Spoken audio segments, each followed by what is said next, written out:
Ya,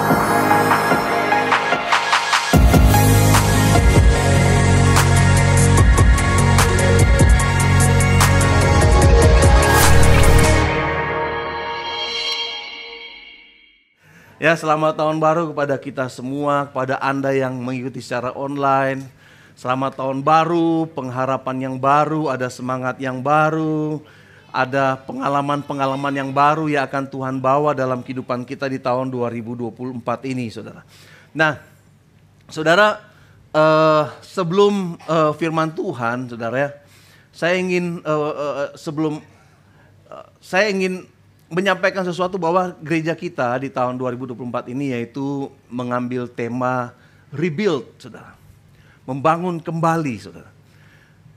Kenapa kita ambil tema rebuild ini? Karena sejak tahun 2020 kita mengalami satu bencana global ya. COVID-19 2020, kemudian 2021, tahun 2022 kita mulai mulai ibadah onsite, tetapi ada berbagai kendala, on off. Kemudian tahun 2023 kita mulai, saudara, semuanya sudah onsite, semuanya sudah berjalan dengan baik.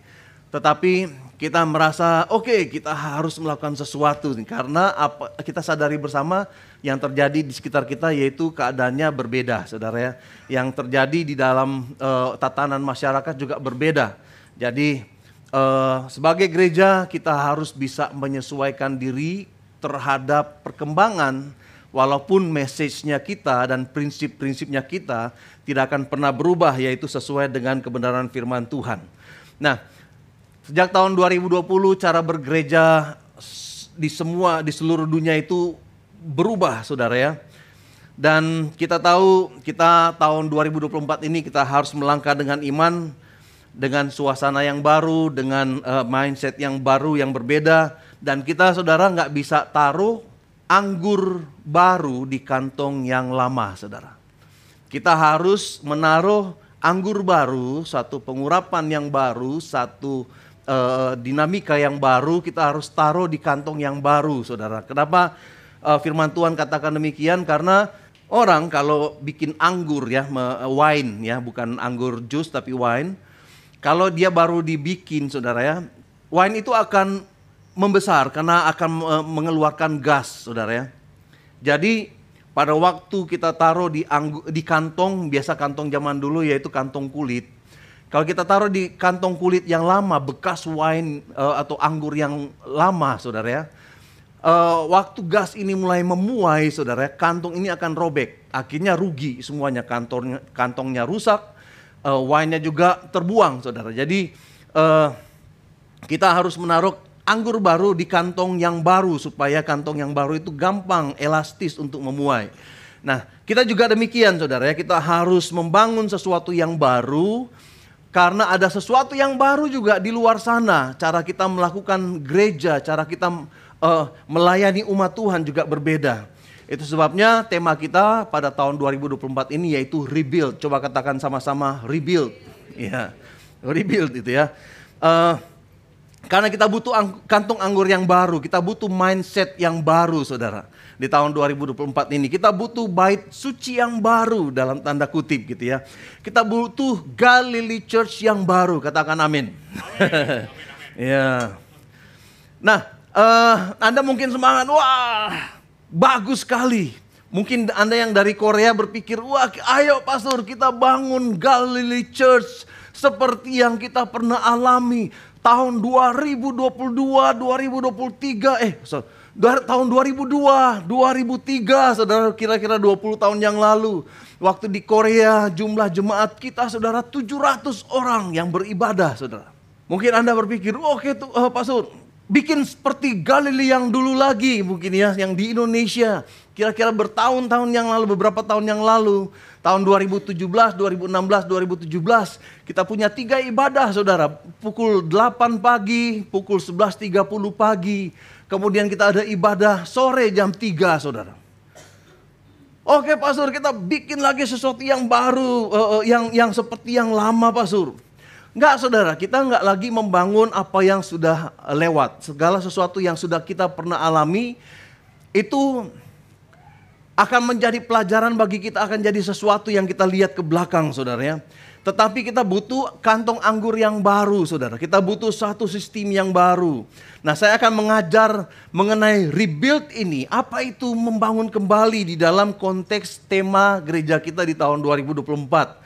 Bagaimana cara Galilea melakukannya, membangun kembali saudara.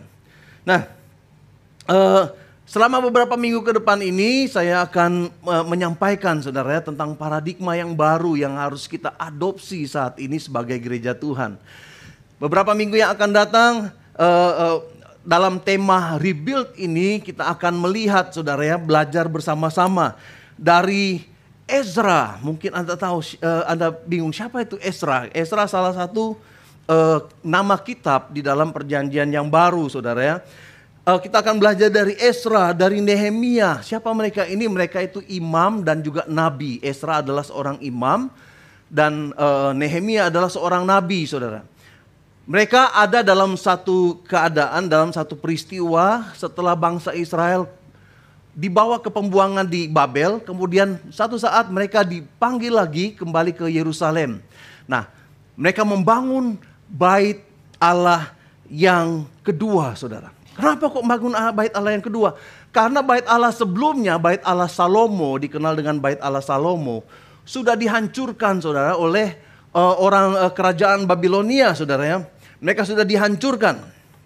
Jadi Ezra dan orang-orang Israel saudara ya, mereka balik ke Yerusalem membangun kembali bait Allah yang kedua. Saya akan baca sama-sama gitu ya. Ezra pasal 3 ayat 1 dan 2. Kita baca sama-sama. 1, 2, 3. Ketika tiba bulan yang ketujuh, setelah orang Israel menetap di kota-kotanya, maka serentak berkumpullah seluruh rakyat di Yerusalem. Maka mulailah Yosua bin Yosadak beserta saudara-saudaranya, para imam itu, dan Zerubabel bin Shealtiel beserta saudara-saudaranya, membangun mezbah Allah Israel untuk mempersembahkan korban bakaran di atasnya, sesuai dengan apa yang tertulis dalam kitab Taurat Musa. Oke.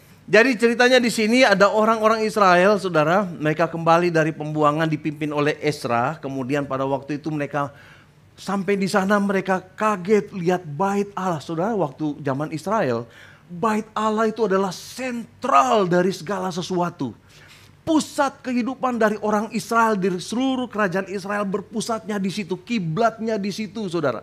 Dan segala kekayaan Israel paling besar ditaruh di situ saudara. Kenapa? Karena itu adalah inti, adalah pusat dari segalanya di dalam orang Israel. Jadi waktu mereka kembali dari Babel saudara, waktu mereka melihat itu, kalau Anda baca terus di pasal 3 ini, di akhir dari pasal 3 di situ ditulis mereka nangis sejadi-jadinya saudara.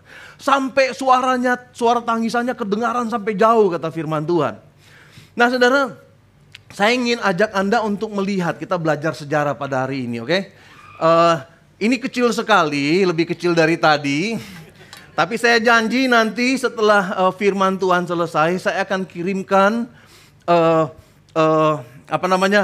gambar ini kepada Anda supaya kita bisa tahu, supaya kita belajar.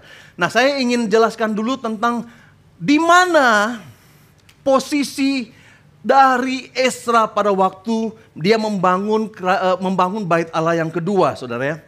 Jadi ini pembuangan di Babel. Pembuangan di Babel terjadi tahun 605 sebelum Masehi, saudara ya. 605 sebelum Masehi ini pembuangan. Kemudian 70 tahun katanya pembuangan dari 605 sampai 536 sebelum Masehi. Kemudian mereka kembali ini tahap pertama, saudara. Orang-orang Israel kembali dari pembuangan dari Babel, saudara ya. Ada kira-kira 92 tahun gitu ya. Mereka kembali dari Babel. Ada beberapa tahap saudara kalau Anda lihat di sini. Sampai ada yang waktu itu Pastor Jason pernah bilang tentang masa silent, masa diam gitu ya. Di mana nggak ada lagi pewahyuan. Suara Tuhan terakhir itu katanya tahun 420 sebelum Masehi. Pada waktu kitab Maleakhi terakhir itu ditulis, pasal yang keempat itu ditulis. Nah, kalau kita lihat di sini saudara ya, Ini sejarahnya, saudara. Bangsa Israel dibawa ke pembuangan tahun 605, saudara. 605, ingat aja 605 gitu ya. Itu bukan Kopaja, atau, tapi itu tahun sebelum Masehi. Kemudian di sini, saudara, di titik ini, 70 tahun kemudian, tahun 538 itu waktu Daniel berdoa kepada Tuhan. Anda mungkin ingat Daniel berdoa pada waktu dia mempelajari kitab Yeremia. Dan dikatakan 70 tahun akan ada di pembuangan. Dia berdoa, Tuhan jangan lupa Tuhan. Sudah mau 70 tahun Tuhan dia berpuasa. Kemudian Tuhan kirimkan jawabannya. Tahun berikutnya 537 Raja Kores atau Cyrus dalam bahasa Inggris. Dia mengeluarkan satu perintah yang aneh, saudara. Kenapa aneh? Karena nggak tahu bagaimana ada satu peristiwa dalam kehidupan Kores ini. Tiba-tiba dia mengeluarkan perintah supaya Yerusalem dan Bait Allah dibangun kembali, saudara. Itu setahun setelah Daniel berdoa, Tuhan menjawab doa. Jadi kalau Anda saat ini masih bergumul untuk doa-doa Anda, sudah bertahun-tahun, saudara jangan menyerah. Amin, saudara. Katakan kepada kiri kanan, jangan menyerah. Daniel berdoa, kemudian tahun berikutnya, Raja Kores ini dia menulis titah untuk membangun kembali Yerusalem dan Bait Allah, saudara. Tahukah apa yang terjadi, saudara? 160 tahun sebelum Kores itu menulis perintah itu, Yesaya sudah bernubuat, saudara. Yesaya 44 ayat 28 di situ Yesaya bernubuat. Hambaku Kores, dialah gembala yang aku pakai, kata firman Tuhan. Itu 160 tahun Yesaya sudah menyebut nama raja yang belum lahir ini, saudara. Bahwa Kores akan memberikan satu favor atau kebaikan kepada bangsa Israel. Itu 160 tahun kemudian, saudara, Kores memberikan perintah untuk membangun Yerusalem. Tahun berikutnya 536, saudara ya. Pembangunan Yerusalem dimulai. Kalau Anda baca di dalam dalam firman Tuhan, di dalam kitab Esra itu ada Esra pasal 3. Dia membangun kembali Yerusalem itu kepulangan tahap pertama itu ya. Dipimpin oleh Sesbazar kalau Anda baca di Esra pasal 3. Kemudian 516 mereka bangun dulu, kumpulin dulu desa-desa dibangun dulu. Pada tahun 516, saudara, baru Bait Allah itu dimulai, saudara. Baru Bait Allah dimulai. Nah, kemudian dari pertama dan Bait Allah dimulai itu ada berlangsung kira-kira hampir 100 tahun. Nah, ini saya kasih titik ini supaya kita connect. Titik ini apa? Kalau Anda pernah nonton film The 300, berapa banyak pernah nonton film 300? Antara itu ya, apa? Leonidas itu Spartan gitu ya. 300 orang Spartan. Itu terjadi kira-kira di sini, saudara, tahun 480 sebelum Masehi. Dan Anda tahu Xerxes gitu ya. Kalau Anda, berapa banyak yang sudah nonton film 300 ini? Xerxes ini yang tahu ya, raja yang gundul, gede gitu ya. Xerxes ini 480 gitu ya, dia serang ini Spartan, Yunani, dia kalahkan. 5 tahun kemudian dia nikah sama Esther, saudara. Amazing ya, gitu ya gitu. Ternyata 300 itu suaminya si Esther. 475 dia Esther menjadi ratu, saudara. Jadi itu ceritanya.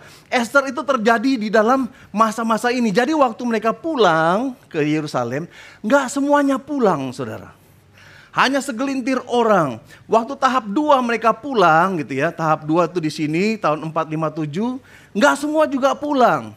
Tahap ketiga, saudara, di 444, tahap yang ketiga yang terakhir, banyak juga yang nggak mau pulang. Jadi itu kita kira-kira ceritanya ya. Saya taruh yang 300 sama Esther supaya Anda tahu di mana peristiwanya dalam sejarah gitu ya. Jadi seperti itu, saudara. Pembangunan dimulai oleh para imam. Kemudian di sini 457 di Esra pasal 7, saudara, raja, saudara, setelah beberapa raja lewat, saudara, raja bilang ke Esra, lanjutkan pembangunan pembangunan Bait Allah. Lalu pembangunan Bait Allah dilanjutkan. Karena nanti kita akan lihat dalam seri khotbah ini gitu ya.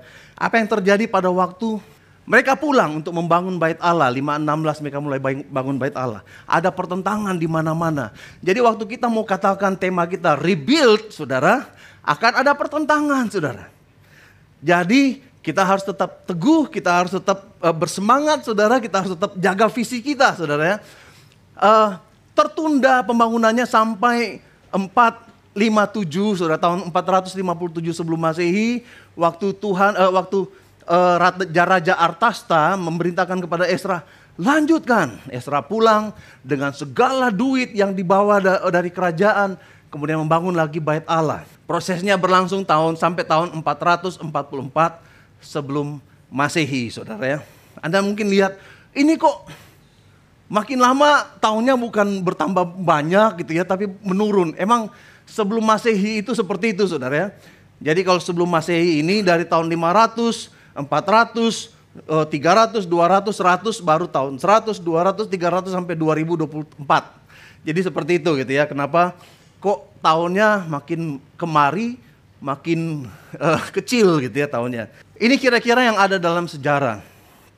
Tahun 44 Nehemia pulang ke Yerusalem.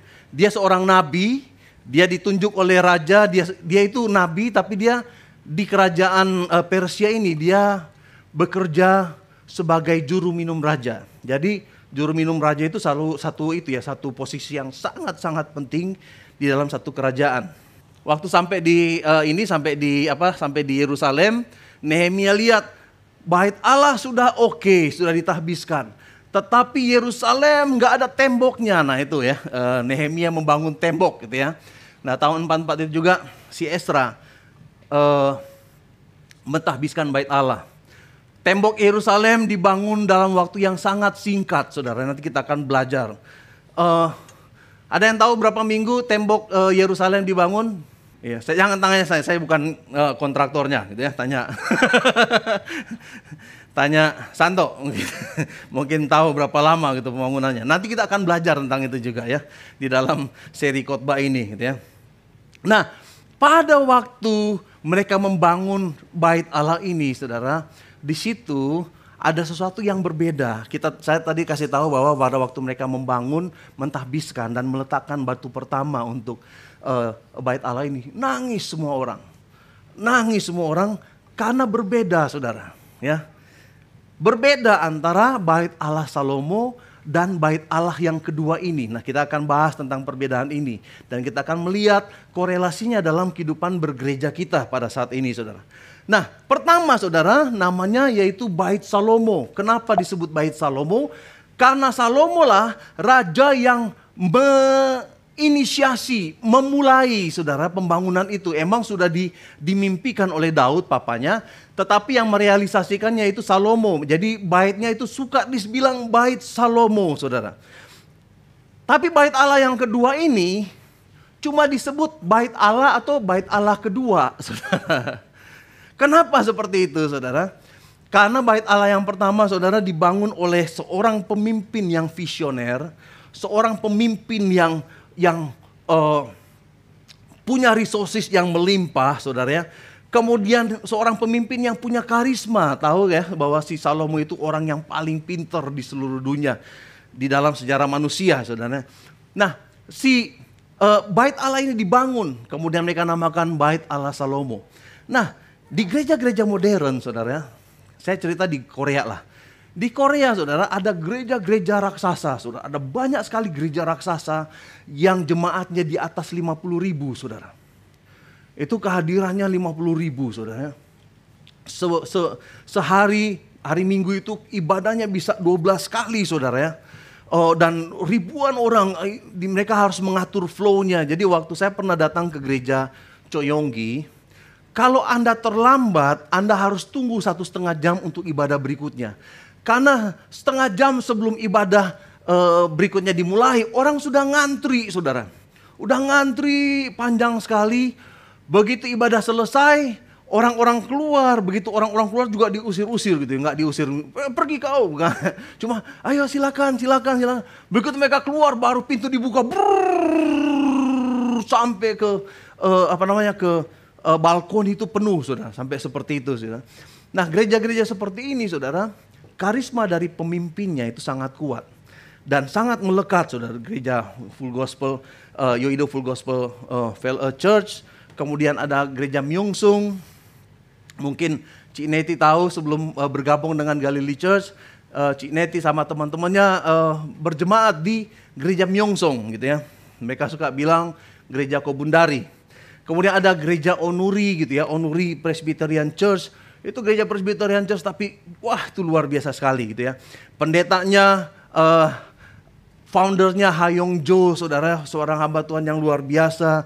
Dia memberikan sampai sekarang ini gereja itu terkenal, jemaatnya suka sekali belajar firman Tuhan. Ada gereja Songnak gitu ya. Kalau gereja Songnak, Anda mungkin pernah tahu tentang seorang hamba Tuhan di Korea tahun 80-an terkenal dengan ngusir-ngusir setan. Wow. Ketemu Anda itu, sebelum ketemu itu dia orang udah takut duluan karena pasti ada setannya. Setiap orang ada setannya gitu. Kim Ki-dong gitu ya, hamba Tuhannya. Ada juga yang baru-baru ini meninggal, ada dari gereja Manmin gitu ya. Gereja Manmin itu apa? Mungkin Anda bisa nonton di Netflix gitu. Ada satu gereja yang masuk ke Netflix. Di gereja seperti itu, di sana itu seperti dengan Manmin itu gereja pendetanya Lee Jae-rok gitu ya. Semua karisma pemimpinnya itu melekat sekali, saudara.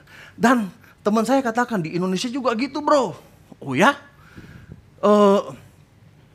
Kemudian saya dikasih tahu gitu sama teman saya ini gitu ya. Bahwa kalau mau gerejanya cepat maju di Indonesia, itu pendetanya harus terkenal. Harus di branding. Supaya dikenal dan bisa menjual gitu, laku kalau dijual.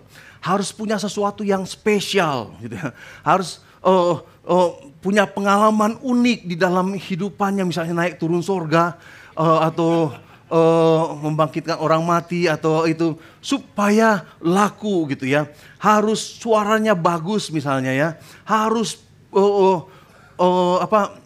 bisa menyembuhkan dan lain sebagainya. Harus punya uang, punya dana untuk bagi-bagi sembako gitu misalnya gitu ya. Saya waktu diskusi gitu ya, kita cuma diskusi juga bercanda-bercanda gitu ya, bukan menghina atau mendiskredit gereja lain gitu ya. Enggak, dia katakan itu harus bisa laku dijual. Saya langsung pikir dalam hati, waduh, gua nggak laku di sini. Nggak ada yang bisa dijual gitu. Mau obral juga belum tentu laku gitu ya. Cuci gudang akhir tahun juga belum tentu laku, saudara.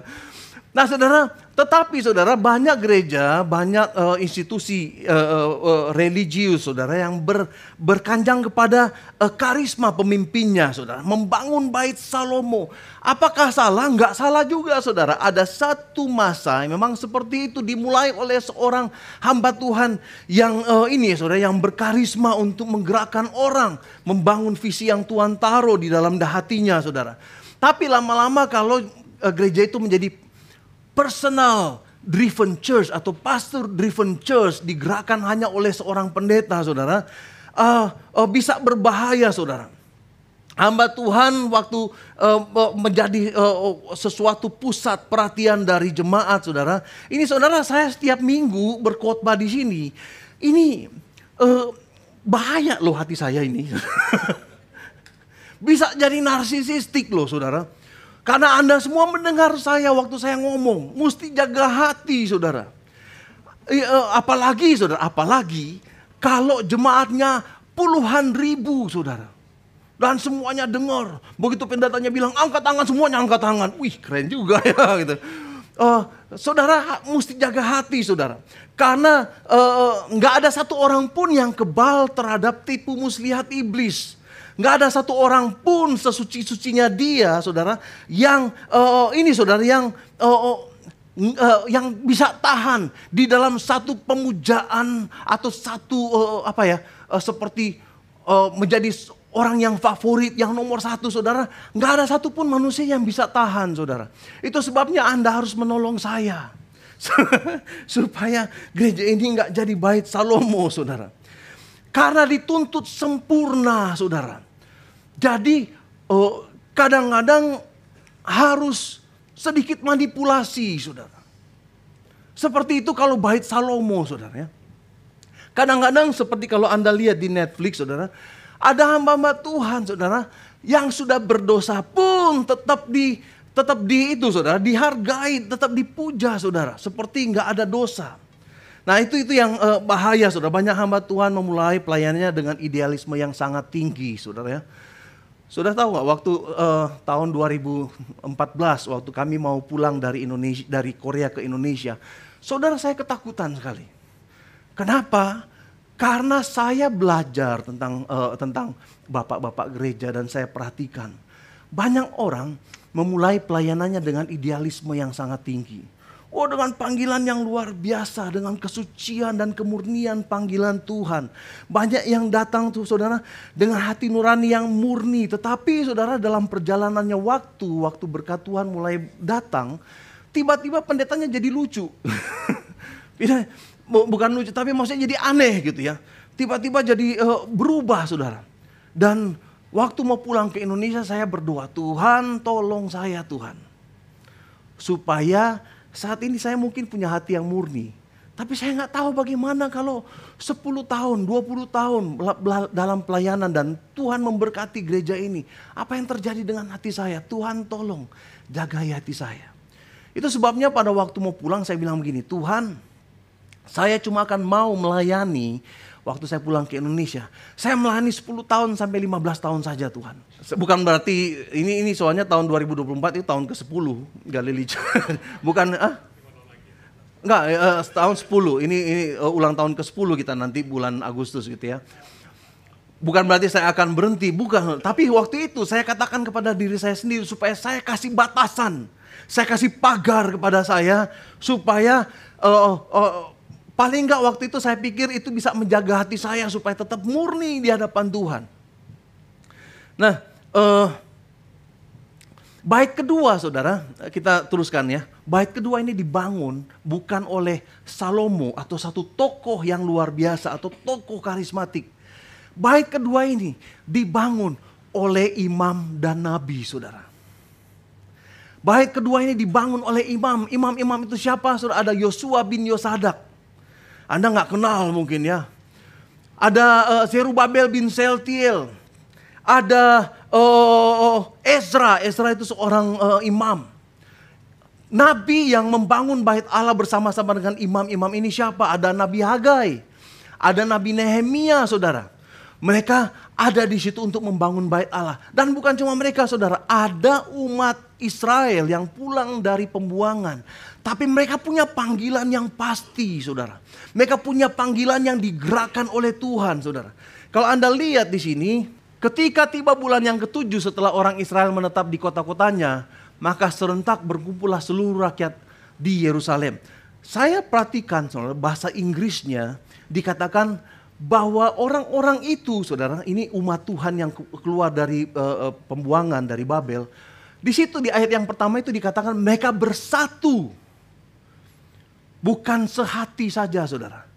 Tapi di dalam firman Tuhan, di dalam bahasa asli, saya sampai cek bahasa asli, itu dikatakan bahwa mereka datang berkumpul menjadi seperti satu orang saja. Pikiran satu orang, hati satu orang, visi satu orang, keinginan satu orang. Bayangkan, saudara, ada kira-kira 50.000 orang Israel yang ada pada saat itu. Mereka berkumpul seperti cuma satu orang. Mereka punya fokus yang sangat luar biasa. Mereka nggak berbeda. Sampai identitasnya mereka masing-masing hilang, saudara. Karena mereka menyatu bersama dengan visinya Tuhan untuk membangun bait Allah, saudara. Nah, bait yang kedua ini bukan dibangun oleh seorang yang karismatik. Tetapi dibangun oleh imam, oleh nabi, dan umat yang punya panggilan. Yang digerakkan oleh Tuhan, saudara. Nah, saudara, ini yang luar biasa, saudara ya. Jadi saya yakin, saudara, bahwa pada tahun 2024 ini waktu kita membangun, saya mengajak kita untuk bersatu hati untuk menjadi seperti satu orang, saudara. Di sini ada yang bisa lihat dari New King James. Esra 3 ayat 1, bisa ada yang bisa dapat? Yang bisa baca bahasa Inggris tentu saja ya, kalau Mandarin saya nggak ngerti. Kalau ada tolong kasih mic untuk bacakan gitu ya, untuk dibacakan. Esra 3 ayat 1 dari New King James Version. Oh bisa ya, udah dapat ya. Ada yang bisa baca, bisa angkat tangan? Oh ya, Pastor Edward aja bacakan. Esra 3 ayat 1. And when the seventh month had come, and the children of Israel were in the cities, the people gathered together as one man to Jerusalem. Iya, katanya seluruh orang Israel berkumpul di Yerusalem seperti satu orang, as one man katanya. Saya baca di dalam bahasa aslinya, saya nggak ngerti bahasa asli, tapi kan ada itu ya, di sabda.com itu Anda bisa lihat leksikonnya dan lain sebagainya. Emang di situ dibilang mereka satu hati, mereka seperti satu orang, saudara. Bayangkan kalau gereja kita, saudara ya, bisa punya hal seperti ini di dalam membangun kembali bait Allah. Saudara. Galilea yang baru, saudara, akan dibangun oleh imam dan oleh nabi, saudara. Dan dibangun oleh orang-orang yang bisa bersatu hati. Bahkan mungkin kita kehilangan identitas pribadi kita untuk satu konteks ini, saudara. Kemudian membangun Galilee Church, membangun gereja ini, sehingga gereja ini bisa berdampak secara luar biasa. Nah, apa itu nabi, apa itu imam, saudara, dalam konteks, dalam definisi perjanjian baru. Dalam definisi perjanjian baru, imam itu adalah orang yang berbicara kepada Allah atas nama umat, saudara. Seseorang yang berbicara kepada Allah atas nama umat.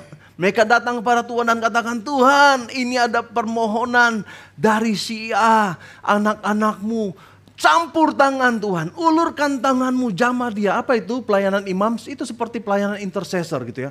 Pelayanan doa syafaat, pelayanan perantara kepada Tuhan. Pelayanan nabi itu seperti apa? Kalau imam itu seseorang yang berbicara kepada Tuhan atas nama orang lain. Kalau nabi itu sebaliknya. Seseorang yang datang kepada umat atas nama Tuhan, saudara. Yang berbicara kepada umat atas nama Tuhan. Nah, apa ini, saudara? Pelayanan ini adalah pelayanan pemberitaan firman dan pelayanan penginjilan, saudara. Penginjilan adalah satu pelayanan yang Anda datang kepada orang dan katakan, bro, sister, Tuhan bicara dan Tuhan katakan bahwa Dia mengasihi kamu. Tuhan bicara bahwa Tuhan, ada Tuhan yang mengerti kamu, yang menebus, yang mati buat kamu. Supaya kamu bisa diselamatkan. Itu pelayanan nabi, saudara, berbicara atas nama Tuhan kepada orang-orang yang lain. Nah, saya percaya, saudara, kita sebagai gereja Tuhan akan menjadi alat Tuhan pada waktu kita berjalan dalam pelayanan imam dan nabi, saudara. Nah, saya bersyukur karena di Galilee Church setiap hari Rabu kita ada Ignite. Tempat kita berkumpul dan berdoa. Tempat kita memuji Tuhan dan menaikkan syafaat kita kepada Tuhan. Saudara, kalau Anda bisa datang, saudara. Kalau nggak bisa datang, ikut secara online, ikut dengan Zoom, saudara. Supaya kita bisa mengenapi keinginan pelayanan Tuhan bagi kita untuk menjadi para imam, saudara, pendoa. Amin, saudara. Setiap hari Jumat ada menara doa di tempat ini. Datang, ikuti, saudara, berdoa, menjadi perantara antara orang lain dengan Tuhan. Mendatang kepada Tuhan, berbicara kepada Tuhan dengan atas nama orang lain, saudara. Para imam, saudara, di gereja ini akan membangun gereja ini menjadi suatu bait Allah yang indah, saudara. Seperti yang dialami oleh bangsa Israel ketika mereka kembali dari pembuangan. Anda juga adalah seorang nabi, saudara. Berbicara kepada Tuhan, penginjilan, saudara. Anda berbicara kepada Tuhan, berbicara kepada orang yang jauh dari Tuhan. Berbicara kepada orang yang gak bisa dengar suara Tuhan. Karena mereka masih terpisah dari Tuhan. Anda berbicara kepada orang yang gak mengerti firman Tuhan. Anda menjadi nabi bagi mereka. Anda menjadi suara Tuhan bagi mereka, saudara. Dalam berbagai kesempatan di gereja kita ini. Bukan di gereja ini ya, tapi maksudnya dalam kehidupan Anda sebagai gereja. Di tempat pekerjaan, di rumah Anda, di perjalanan. Jadilah nabi, saudara. Jadilah, berfungsilah sebagai pelayan nabi, saudara. Yaitu Anda bisa berbicara kepada orang yang lain. Anda bisa menyampaikan hal-hal yang indah. Apa yang Tuhan katakan melalui firman Tuhan. Dan saya percaya, saudara, jemaat Galilee Church akan datang saudara kepada mereka yang gak punya hubungan dengan Tuhan, yang terputus hubungannya dengan Tuhan, yang gak mengerti firman Tuhan, yang gak bisa mendengar suara Tuhan. Ada jemaat-jemaat Galilea yang bisa datang kepada mereka dan katakan, bro, sister, Tuhan sayang sekali sama Anda. Bro, sister, ada Tuhan yang peduli dengan Anda. Saudara, kita menjadi suara Tuhan kepada orang yang lain, saudara. Amin. Kita bisa pergi ke tetangga, menjalin hubungan dengan mereka, menjalin persahabatan dengan mereka. Kita bisa datang, small group Anda datang kepada para kaum marginal, mungkin para pengemis, atau mungkin para peminta-minta, atau mungkin mereka yang ada di kolong jembatan, bawa nasi bungkus. Dan Anda katakan kepada mereka, nih bro, sis, dek, pak, bu, ini nasi bungkus dari Tuhan Yesus. Hal-hal yang sederhana itu memampukan mereka mengolah dan katakan dari Yesus.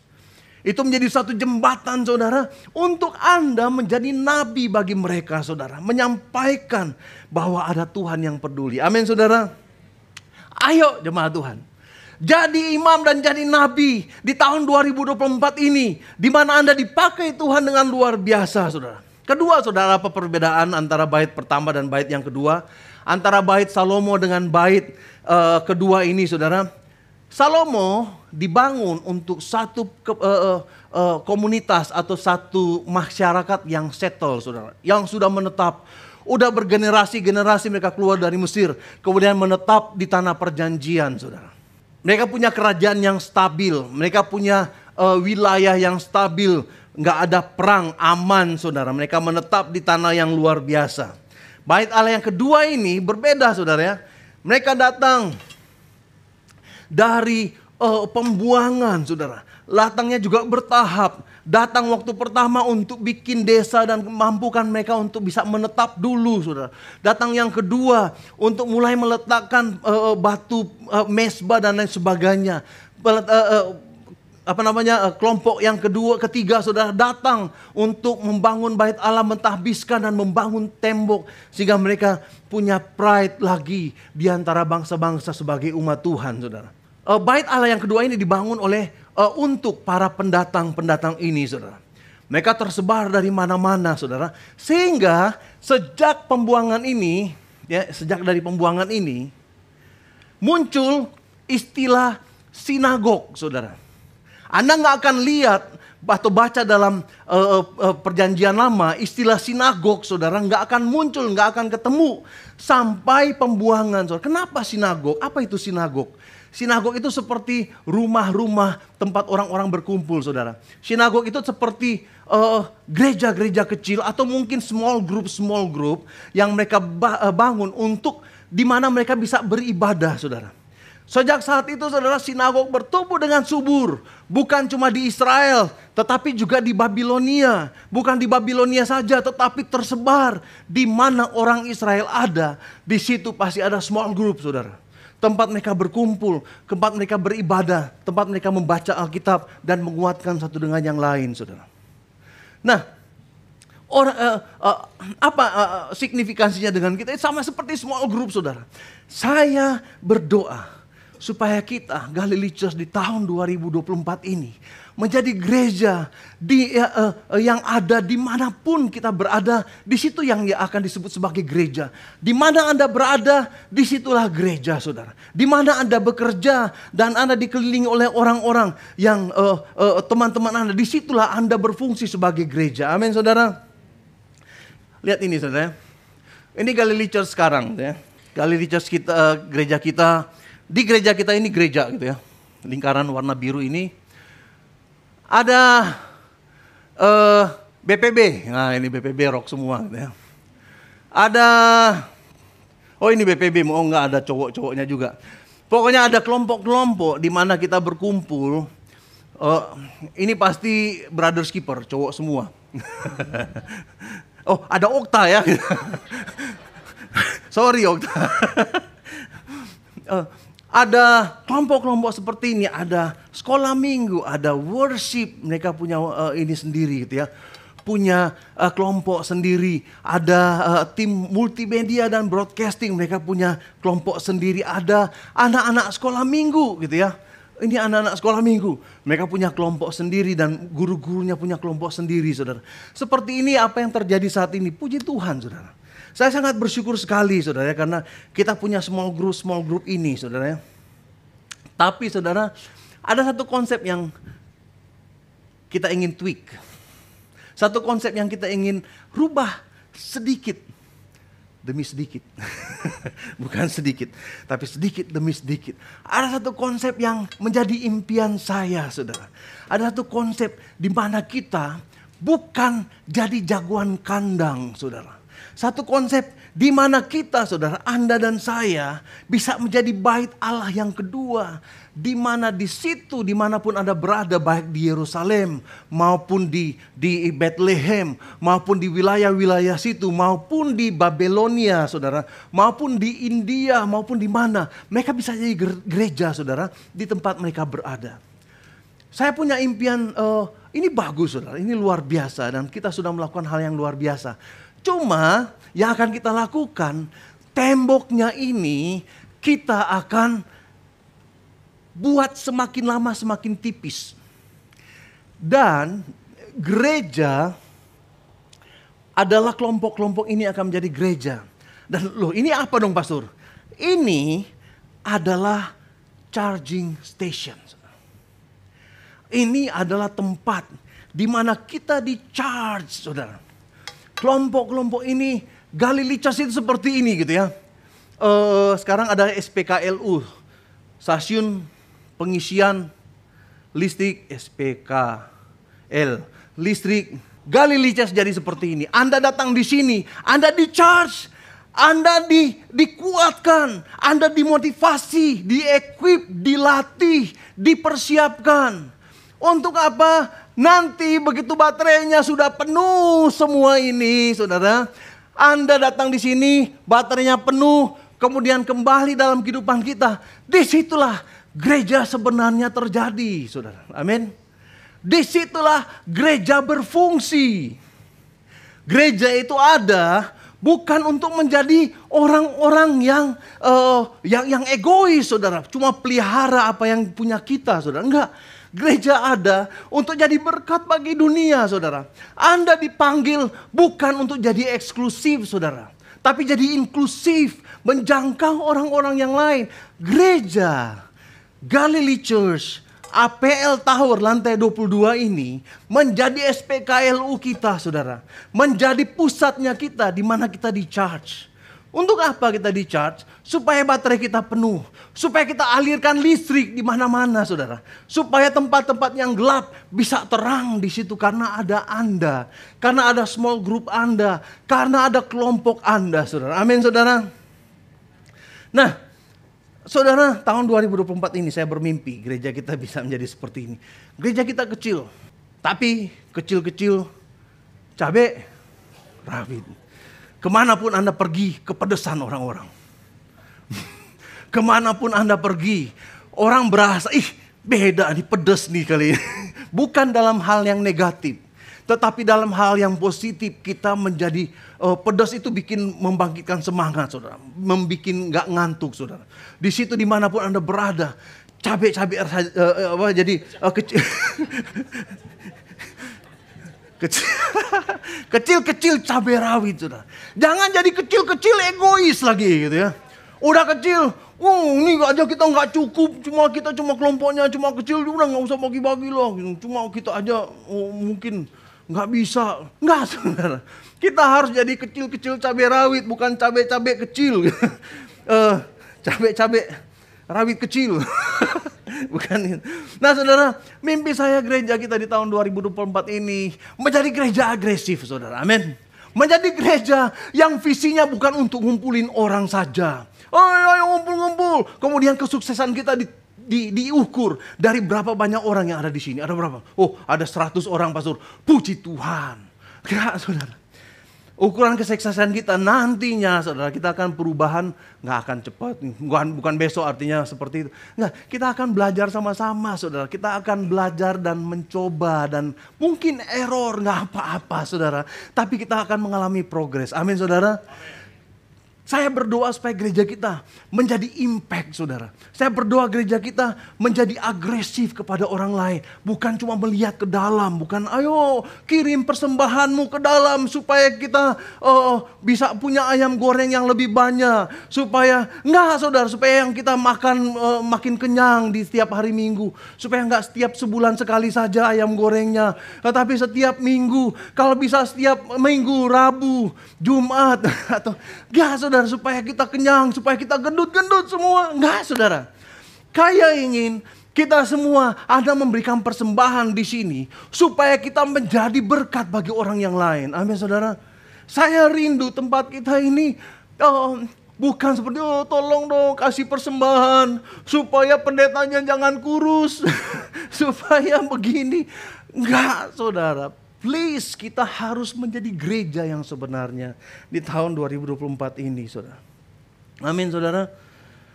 Tapi ini nggak bisa terjadi dengan kekuatan kita, saudara. Yang ini, konsep ini, nggak bisa terjadi dengan hikmat kita.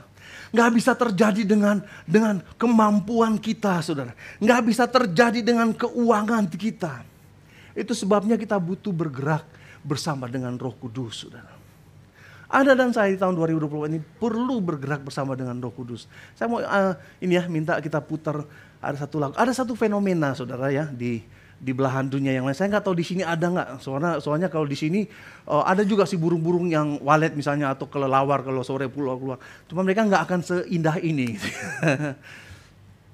Yaitu satu kumpulan yang burung-burung yang menari. Wah itu luar biasa sekali. Mereka menari, terbang sambil menari, mereka bisa membentuk gambaran-gambaran seperti hewan, seperti awan, kadang-kadang seperti ular atau seperti pokoknya indah sekali. Bertahun-tahun lamanya ada banyak ilmuwan ingin belajar kenapa ini burung-burung bisa seperti ini. Bisa tunjukkan? Oke. Bahasa Inggris disebut murmuration.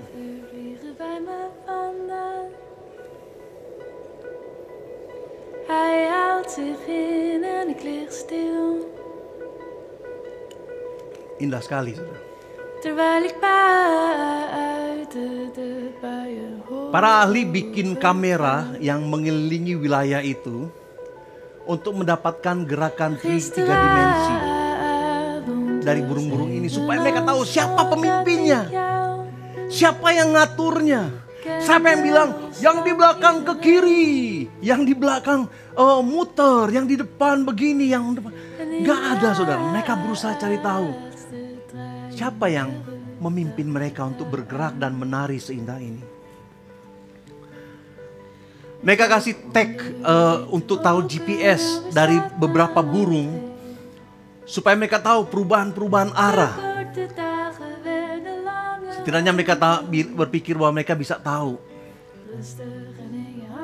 gimana caranya mereka bisa bergerak seharmonis ini, seindah ini. Pasti ada sesuatu yang memimpin mereka. Ada yang bilang, magnet bumi yang memimpin mereka, tapi nggak terbukti. Pasti ada sesuatu. Pasti ada satu kekuatan yang ada di luar kumpulan ini yang mengatur kemana mereka harus pergi. Sampai sekarang misteri ini gak pernah terungkap. Mungkin ada satu kekuatan yang kita sebut kekuatan Tuhan yang mengatur mereka untuk menari, untuk berfungsi, untuk pergi kemana yang mengatur itu mau. Saya berdoa kita menjadi gereja yang seperti ini. Kita menjadi gereja yang digerakkan oleh Tuhan sehingga kita menari di tengah-tengah tantangan, di tengah-tengah di tahun 2024 ini kita menari. Kita satu hati seperti Esra pasal 3 ayat 1 tadi, saudara. Kita bersama-sama bergerak bersama dengan Tuhan, dipimpin oleh Tuhan. Dan saya berdoa mulai hari ini murmuration ini terjadi di gereja kita. Tiba-tiba Anda mulai berpikir, kok kita sama ya? Pikirannya sama ya? Kita ingin bikin small group di ini kok sama ya. Tiba-tiba Anda dikumpulkan dengan orang-orang tertentu yang punya satu visi. Wow, Tuhan sedang bekerja nih. Tuhan sedang melakukan sesuatu yang luar biasa di gereja. Tuhan sedang menggerakkan. Dan kita di tahun 2024 ini harus bergerak bersama dengan Tuhan. Saya minta pemain musik bisa maju ke depan. Kita di tahun 2024 ini harus mengandalkan Tuhan.